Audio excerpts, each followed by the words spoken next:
mbiaux lùng giang tai thả lô chính tại xì mông yết xì sa mông cơn kỳ xì ta điều hà mông bà là sẽ xuất kéo tài là cảnh chất ta mà thâu we go fishing, striper fishing. Today's 1:24:26. This morning about 5:56 right now. You can follow us. We go early. Okay. Morning. Chỉ là như chiều về. Đi này bia nó chiều bộ. Làm chú nó chiều bộ. Lũ giang ô. Đại chỉ khán nhất ta mà ô. Đại chỉ ô. Chỉ phải thả tay lo thả tay bùng cái tiểu á. We just got here and just put in a pour in there. So what this there they get one right now.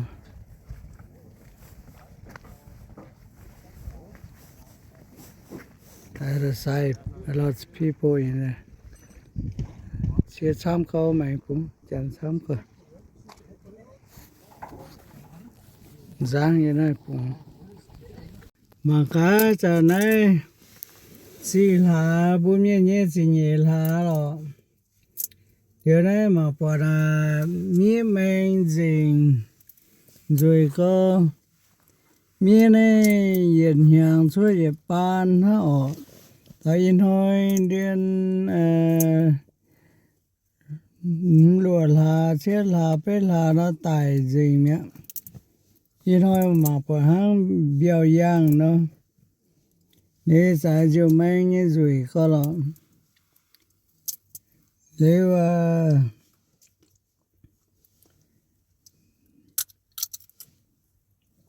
bố ba miên nhà phiền hàng miên nó mà chiều hồ rồi mà chiều hồ amang cô chứ mình nên ta amang nhá giang làng nhá chiều hồ nên to chiều pết quá giang làng á nếu rồi á nếu yên hỏi piang piao á miên như piang piao á tại tông này bây giờ cô đốm nhiều gì nhé tông này á hắn nó xì tay thì nó tay có bữa ba miên chào tay hắn mía với chủ nên chạy tay bữa hắn mía ba bữa chàng lau nhé là bữa chàng tôi lau nhé chàng tôi nhiệt bé nhì sinh hàng nên hấu hòa tay phun ba bữa miên nhé chụp sáng này lụa chụp nhàng điều tay chụp sáng quăng miên ở bữa miên nhé điều mảng chí mi mà cả ô điều bữa mảng chí mi mà cả sắm chí mi mà cả hà nội lại chính sắm bánh ôn nhé chỉ bữa chơi lo chỉ bữa chơi mi cái mi nó tỏng á tại có tỏng người ta giờ tôi bùa mông pi mông tỏng chỉ bữa cái mi nó tỏng mi cái nó tỏng bằng cả chẳng nhà some có too many people in here but nobody get fish so we gotta move to different place. Okay, come follow to check out.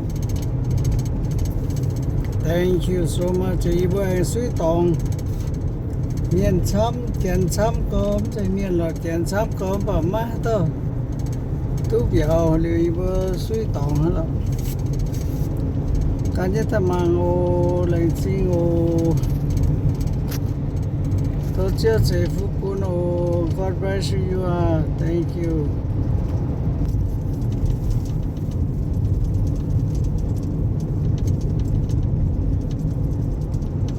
It's a high mountain. It's Forgy. Which my bone, màu ôm chân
suy bị hai chợ là không dùng khó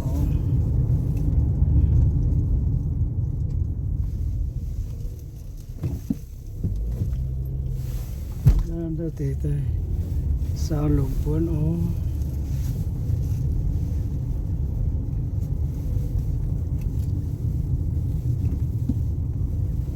这只公鸡脖子里面不光着了。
Ibu Hana, chiều đi talo. We come to the bridge right now.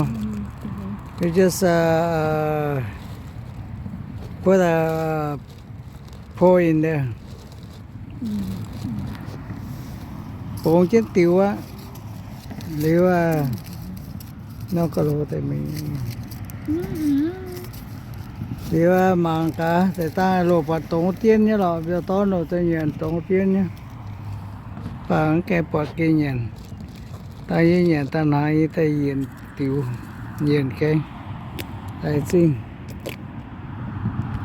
cũng trên tiểu vậy này chiều chẳng và giờ to là rồi tên hết nhận thế tổng thì tiền on nhiêu không sẽ khi nhận chứ mình cũng ý tao rồi tao tú ý tao phải nhắm thôi có chiều phụ tao cũng chẳng bật tốt bằng tao mà tốt ý tao để như bây giờ tôi về tao lại xin để xin xoắn cho tên mình thank you very much God bless you rồi lô tôi tao biểu thì tao tổ tên hết tệ ha giờ tao em tôi có chia tao và biểu tỏi này tôi tao lọ tao không có như bây giờ tôi tao we didn't get nothing we go home now thank you